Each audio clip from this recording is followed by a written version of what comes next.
In this presentation, I'm going to discuss the role of universities in the present age, but also I will try to imagine a vision of a university of the future.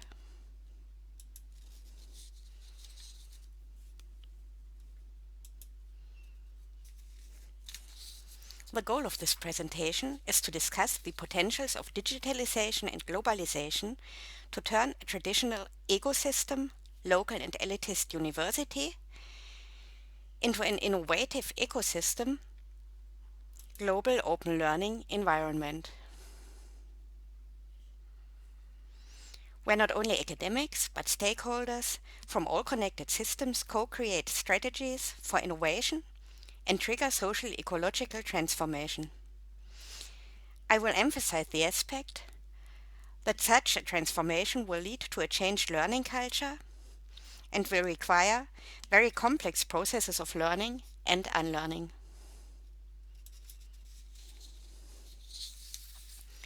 So the leading questions for the upcoming about 20 minutes will be: what turns universities into global learning environments which operate as networked breeding ground for global enhancement? And how can different theories help to describe learning processes in and for such learning environments? In regard to the aspects, how do they define learning? Which methods and tools could enable such learning processes? And how, respectively if, can they be adapted and/or translated in virtual settings?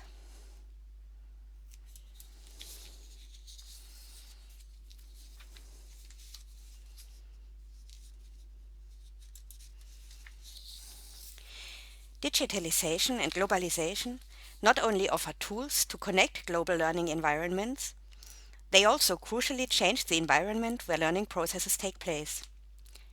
And as environments do not only mean literally locations, but also the composition of learning scenario, like, for example, traditional classroom lecturers, various forms of blended learning, e-learning, without present sessions. It contains all forms of learning, like collaborative, cooperative, and autonomous or individual learning.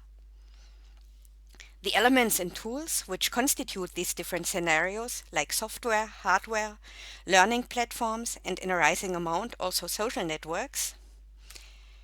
And also the heterogeneity, here understood as the mix of different learning cultures of the participants of each of these scenarios.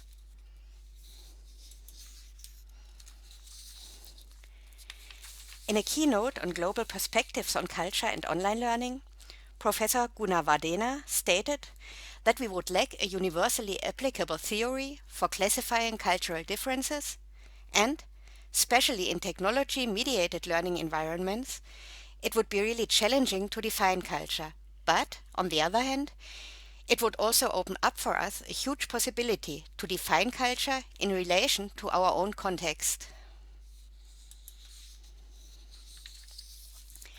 Analyzing such a new learning culture needs definitions and theories on culture and heterogeneity which already exist, and it is a dimension which cannot be covered within this presentation.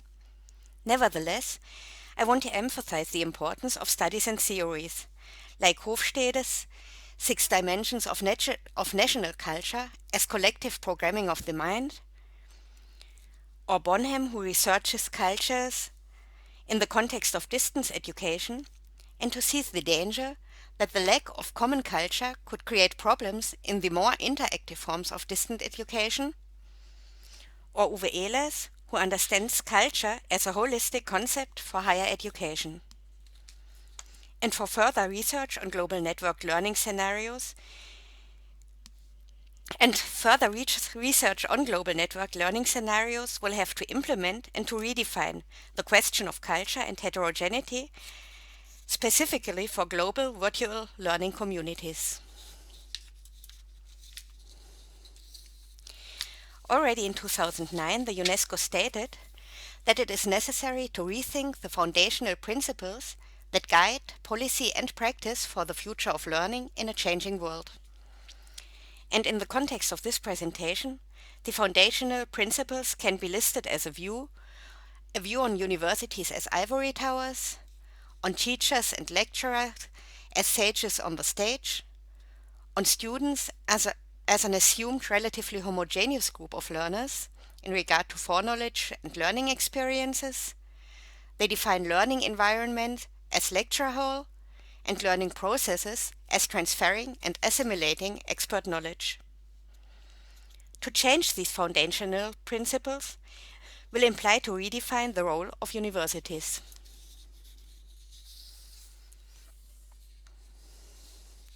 And during the last decades, even years, this role has changed crucially and with rising speed.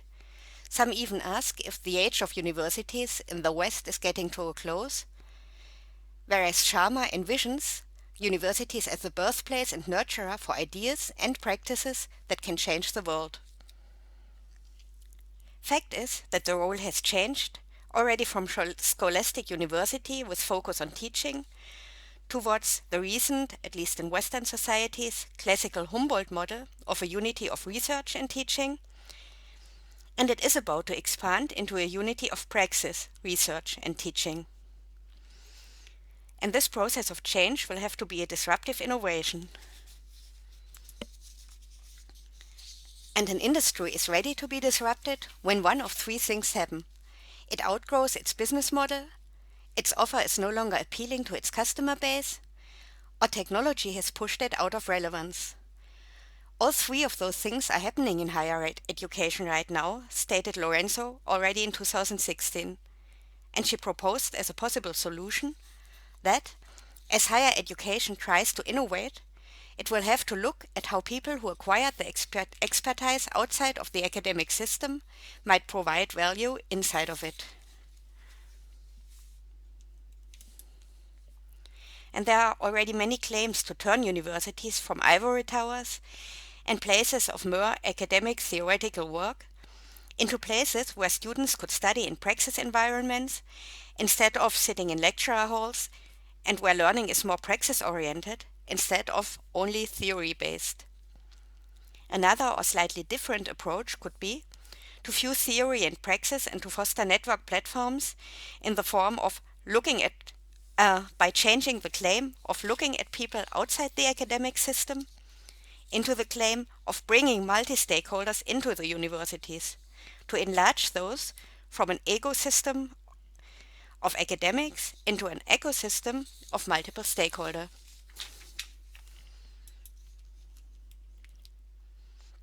Therefore, such communities could originate and emanate from global universities, then create smaller communities on more specific effects and or in different environments. This could take place in virtual settings or meetings, like for example in CAPS or Otto Scharmer's ULabs, and or in specific small local groups who work together and finally start a spiral process by bringing their ideas and solutions back into the larger and finally global communities. And within each of these circles, standing for a global or a local system, complex learning processes have to take place. So the second part of this presentation will discuss the question, how can learning processes in and for such learning environments can be described? And I will try to do this from the angle of three different theoretical approaches: Gregory Bateson's learning theory, connectivism, and theory U. The first two of them, Gregory Bateson's learning theory and connectivism, stood in the center of my master's thesis in 2015 and of several publications during the last 3 years, all of them dealing with changed academic learning processes in the context of digitalization and globalization. While the latter one, Otto Scharmer's theory U, just quite recently got into my focus when I joined the Marburg team of Susanne Weber. And right now, for me, this theory seems to become the missing link, or at least a very important piece of the puzzle for my PhD project and further research on enhancing a new learning culture for global networked learning in higher education.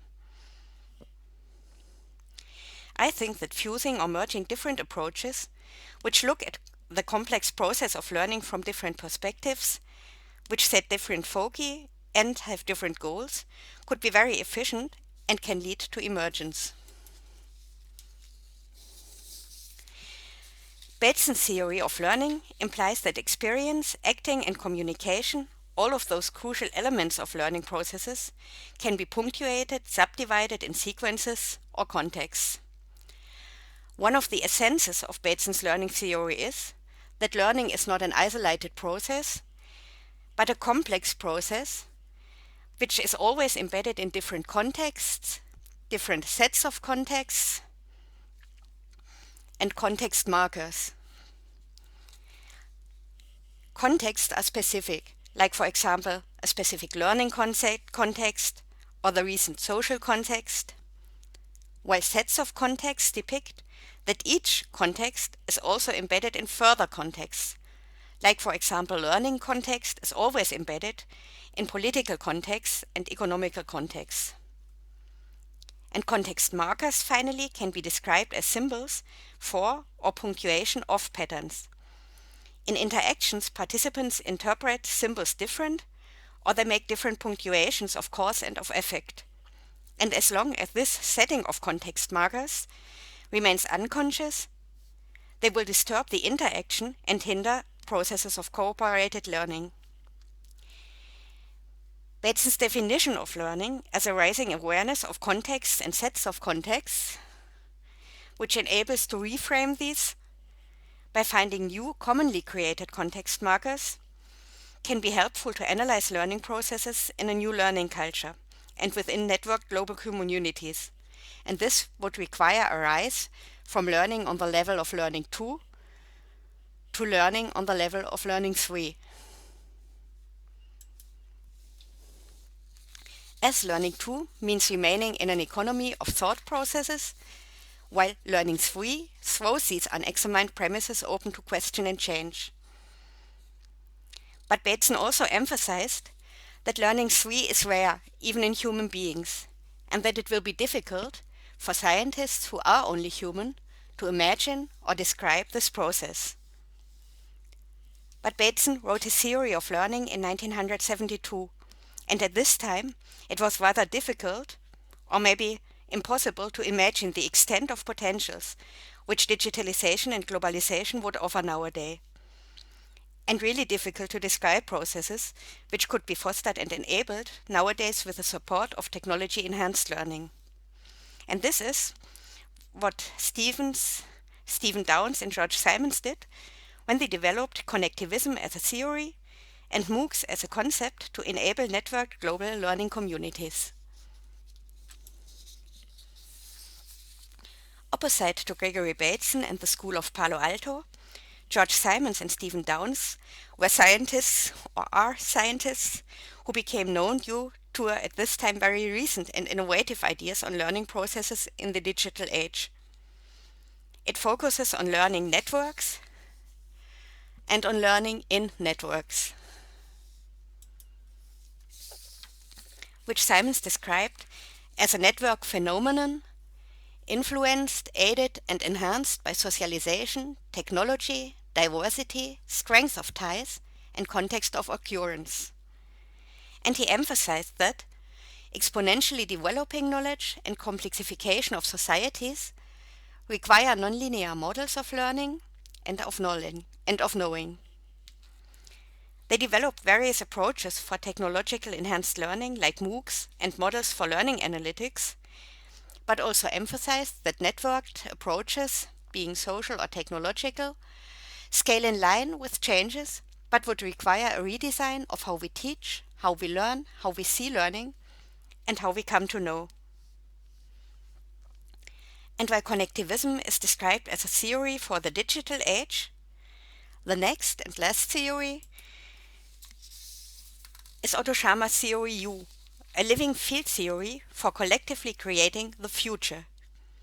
I cannot go into details here, but it describes the process of learning as a transformational shift where people go through a U-shaped profound change in the structure, atmosphere, and texture of social field.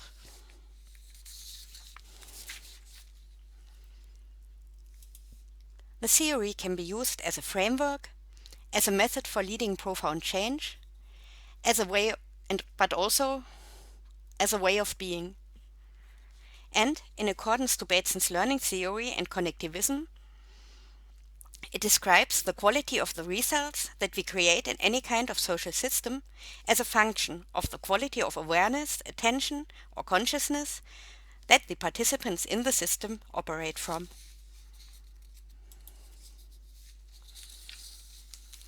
All of the theories shift focus from input as static expert knowledge and output as clearly measurable competences and measurable criteria to throughput, defined as interaction and interrelations, and meta-dimensions of competences and communication. And all of them have in common a holistic definition of learning and the awareness of the importance of unconscious parts of learning. So seeing learning like Bateson as rising consciousness and cooperatively reframing of contexts which shape and imprint own and others' thinking, or like Otto Schama as illuminating the blind spots that are the source of deeper attention and reflection. They have in common this holistic definition of learning, which is what I wanted to show as a crucial basis for research on innovation and change and for the future of universities. What nevertheless makes the theories different is that Otto Schama's theory U switches the angle of view and looks at learning from a different angle, while Bateson's learning levels based on cognitive processes of raising awareness of contexts by reflecting on the past, on how and where patterns and assumptions imprinted learning experiences. Schama defines the source of learning as learning by sensing and actualizing emerging future possibilities.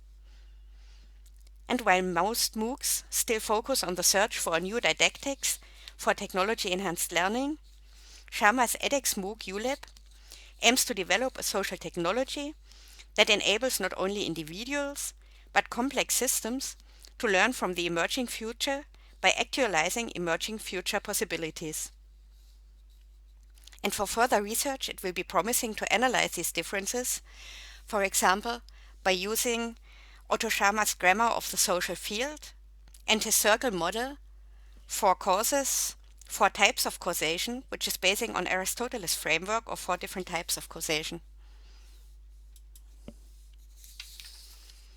Remains the question which methods and tools could enable such learning processes, and can or could they be adapted or translated into more virtual settings.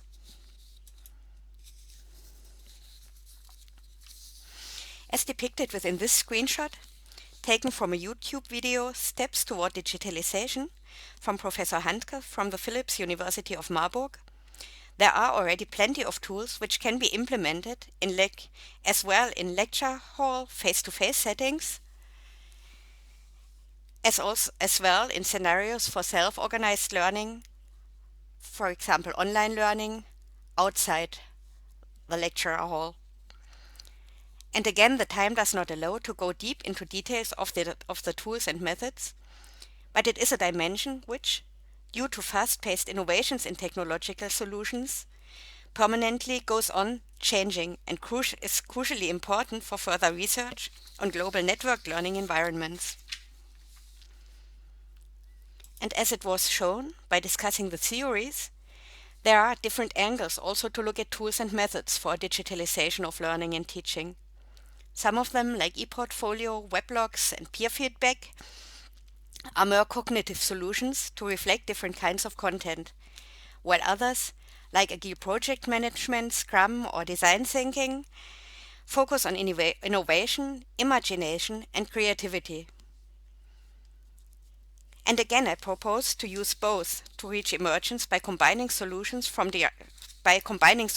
deriving from different angles. And again, it could be promising to use Otto Schama's grammar of the social field and Aristotle's framework for different types of causation. And for universities of the present, which still work predominantly with students who at least have the possibility to join local face-to-face courses, are about to change from a mere augmentation towards a real integration of digital tools and methods, universities of the future will also have to deal with a third phase of virtualization and will have to find ways to balance between solutions, between scenario of integration and scenarios of mere online courses virtualization. As this slide has shown, this would not at all mean that there cannot be phases of local face-to-face meetings. On the contrary, the spiral processes between a global virtual university with multi-stakeholder participants implements the idea of small groups, being local ones or virtual ones. But also within each of these scenarios of integration will have to replace models of a mere augmentation of traditional settings. Nevertheless, there is a need to conceptualize and to enhance scenarios also for holistic virtualization of courses. And what applies to definitions of learning also applies to its translation into learning scenario. They will have to look at existing methods and tools. They will have to be aware of different learning patterns and preferences. And they will have to be more than just different in the sense of new, and more than just accumulation of technology to amend traditional settings and didactics. A global university as a learning environment with multiple stakeholders will have to create and to use holistic and creative learning scenarios which have to remain open for a permanent change and innovation itself, because this is exactly what they are about. Thank you for your attention.